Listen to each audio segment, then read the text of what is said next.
I want to set up my incident and reflected light areas. So I'm going to come in here right now with my rag, and I'm going to create an incident light, and I'm thinking that all of these things are going this way, not this way, not this way, not straight, but this kind of a 45-degree crescent shape. So then, now look, now I'm going to come over here and I'm going to paint in the reflected light side. I'm not painting zones yet. I'm setting up two values. When you paint an object, the first thing you'll always do is set two values in there. And now look, so I got my reflected light side and my incident light side, and the transition between those two areas is kind of abrupt right now, but that's okay. Well, we'll just let that transition be kind of abrupt for the time being. All right. Now the next thing, in order to paint this thing, we got to paint this. In order to paint this, we have to paint this. This is another thing. Some people go, well, you know, the background, whatever. I'll just do that later. Yeah, because if I can just get this ball, then if I get it looking really good, then everything else will be okay. So basically you're saying this is more important than this, or this is more important than this. And I'll let you in on a secret. Every square inch of your canvas is as important as the next. It doesn't matter if it's space. It doesn't matter if it's just ground or something. It's important because that's the whole thing is your painting. You can't get this value adjusted until this value is revealed. You can't adjust this value until this value. Everything is dependent on everything. This is the universe, and that's the way the universe is. You know, every micro amoeba is just as important as the biggest galaxy out there. I mean, everything is all working together. And we can start getting into philosophy now. That's good. All right, so look. So the next thing I'm going to do is I'll come in here now, and I know this is dark, so I'm going to come in here darker. Now, some of you last time got your paint too thick too soon. Oil painting is a thin to thick process, and the initial layer of paint needs to be thin. So what I'm going to do is, the only reason why I'm using this brush is it's the only brush that she has available. So otherwise I'd be using a bigger brush. You should always use the biggest brush that you can for the area that you're painting. So anyway, I'm going to wipe some of this stuff off, but for the time being. And guess what? You know, as I'm putting this background in, it's enabling me to actually paint the sphere, because I can come around the edge and clarify that edge that wasn't all that clear before. No, I'm trying to do this as fast as I can. I'm sorry it's taking so long, but anyway. So just get this stuff around there like that. Now, okay, so let's see what we got here. So, you know, this is almost a painting right now.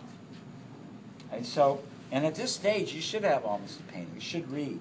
Oh yeah, look, I got a thing in space. That kind of almost looks three-dimensional.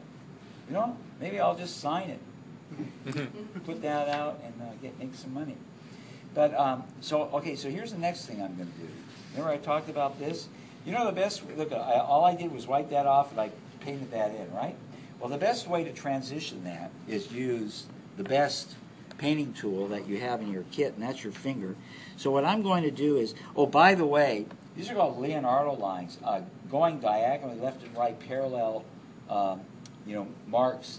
That some of the light area cuts in and some of the black area cuts in. You notice that the relationship between those two sides does this. It doesn't do this. It does that. So right in the very beginning, I'm already kind of thinking about that. So I'm going to take my really expensive painting tool and blend in the two sides. And you know, I'm just going to kind of soften some of those Leonardo lines while I'm at it here. I mean, you know, you could almost kind of leave them there if you want. So look, I don't know, I haven't done much, but I'll say this. Okay, so I just kind of softened that, and now I do have a kind of a smoother value transition in there. So that's pretty good. Now the next thing is we need some juicy stuff here, because I gotta wipe this ground now, because I keep going dark light, dark light, dark light, and I'm moving all over the painting. You know, I'm going background, I'm going foreground, working on space, I'm working on the light, I'm working on the sphere, I'm working on everything.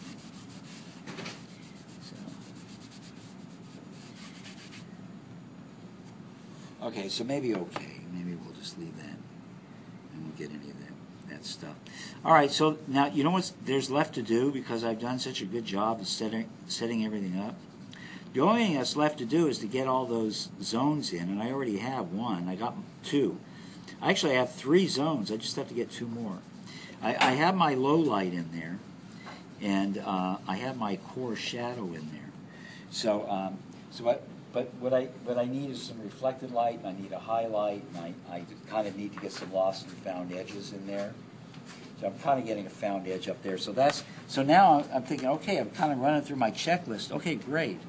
So what I'm going to do is I want to go back in and build up this core real quick, because it got a little bit light. And while I'm doing that, I'm going to define the bottom of this thing. So now, when I go back in to do this, it's kind of scary, because I'm going to make this core kind of darker again. So it's like I'm going back in here with this, and now I got to come back in here and reset my cast shadow. And this is too juicy, a little bit too much stuff in there. Oh yeah, how come that's like that? Okay, but this is good to show you. This is, I can't do this. It's too wet. You know, just now when I went to do this, the paint was sliding around. I don't know. I have no idea where I got that stuff. So look, it's actually a good thing that happened, because I'm not gonna mess around with that stuff. I gotta take it off. Anytime the paint becomes really unruly, you know, it's too wet or it's too dry or it's too something, well, don't just keep messing with it. Just, you know what it's like? It's like you're working on a computer drawing or something, and you should just delete a whole bunch of stuff and just do it again instead of fussing with it. So that's what I just did. But you know what? Those things that happen like that, most of them are actually turn out to be good things that happen, because it adds some kind of quality. So so I'll show you what I did. I'm almost done. All right, so I put it back, and it's okay, because all that stuff is darker now, and I was able to take care of business.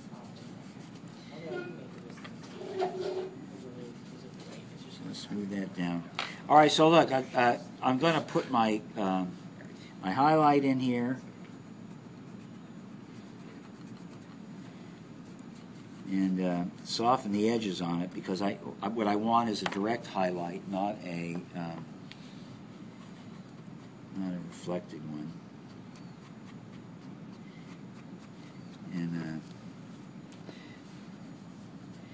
And so then I'm going to get a little bit of a reflected light in here on this far side. Now, you know what? When you do this reflected light, you know, take it easy. It's not, the reflected light isn't as anywhere near like the highlight in value, and it's actually closer to the low light than anything else. So when you come in here to do that, you'll find out that reflected light's the hardest part of the whole thing. But try not to make a big deal. It doesn't want to be a line. It's just a slight bit of illumination. Now I'm going to come under here. I'm going to darken my cast shadow right on the bottom of this thing, and then so I can show that edge. And should be the trick. So, okay. Anyway, it needs work, but I'll give myself a B-.